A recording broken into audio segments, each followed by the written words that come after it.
Rogue tier, we still winning. Magic card, oh, we extending. Dark Law, he still contending. Sunrise, your lights in it. Yugi peoples, welcome to the commentary. We got some more Isolde heroes for you here on Master Duel today. It's mixed between probably ladder and duelist cup. You know, at first I thought I couldn't like record the duelist cup videos, but I guess I can. So this will be against adventure. I'm not sure what else it's mixed with because all he drew was the adventure engine. Looks like he's got like a big size deck there too. But yeah, as you can see, my opening hand is like really good. Double Fusion Destiny is actually like pretty decent in this situation. We got Rhoda. The only thing that sucks is that I only play one Shadow Mist in this build. So yeah, just trying to cut down and make the deck as efficient as possible. So there's only one Shadow Mist off in there.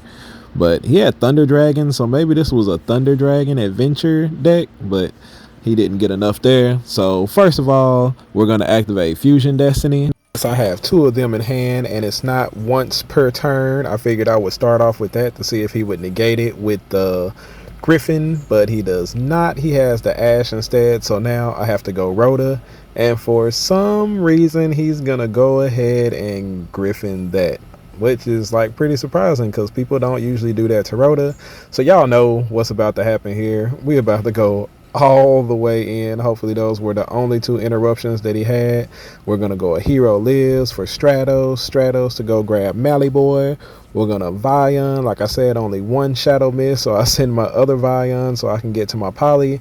Now we got two Warriors on board, so you know that's about to make our boy Isolde go ahead and take advantage of both of his effects. So first of all, we're gonna add a Destiny Hero. That way we have another target to go ahead and make our DPE. Then we're gonna send that Durandal so that we can make sure to go get that Fire Flint Lady, because we want to use her effect to special summon out this Shadow Mist and you know, get that mass change. So now we got Warriors on board, special summon the Fire Flint Lady. Go ahead and make the card that we should not have made in this situation. Since we're not going first, you know, I could have made Cross Sheep here. That probably would have been the better idea. But we're going to go ahead and use Fire Flint Lady's effect, chain the Dagda, so we can set the Scythe that we're probably not going to need.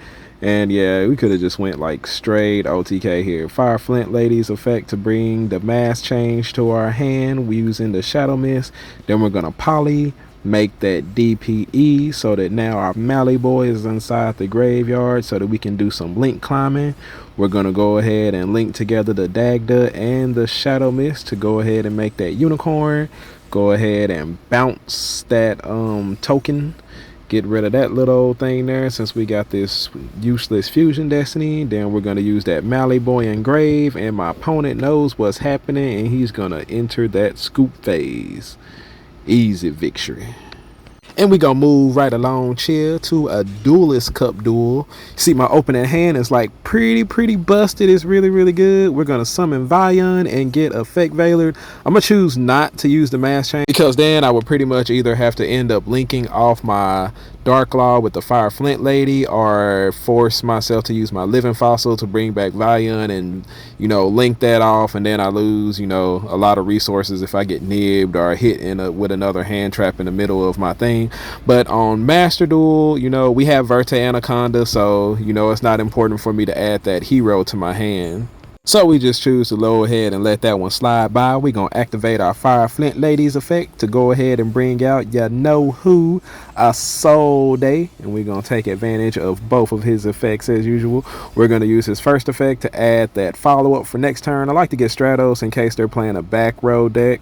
Go ahead and send the Durandal since we already got the Living Fossil in hand. We're going to add the Durandal back with Renal's effect. We're going to go ahead and link those two off for our boy Artifact Dagda since we are going first this time. Then we're going to activate the Living Fossil that will trigger Dagda in order to set the Scythe and bring back the Fire Flint Lady. And then, you know, this is like why I was saying we don't necessarily need the polymerization inside the Master Duel format, because now I'm going to just go ahead and thin out my deck first. We're going to go ahead and add that other Fire Flint Lady. Then we're going to go ahead and link those two off for our Verte Anaconda. Yep, so this will pretty much, like, we won't end with Appaloosa, but we do have the imperm in case it does end up being Flunder.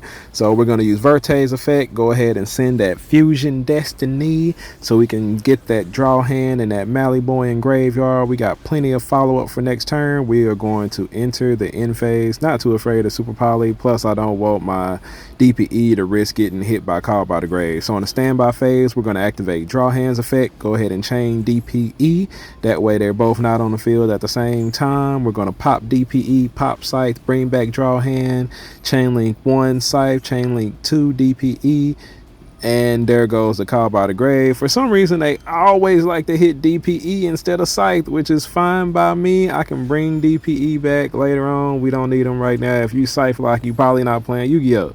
And we're going to go ahead and chain, mass change to the Call by the Grave there. That way, you know, Dark Claw's out on the board. They can't Forbidden Droplet or Scythe when he goes to activate his effect.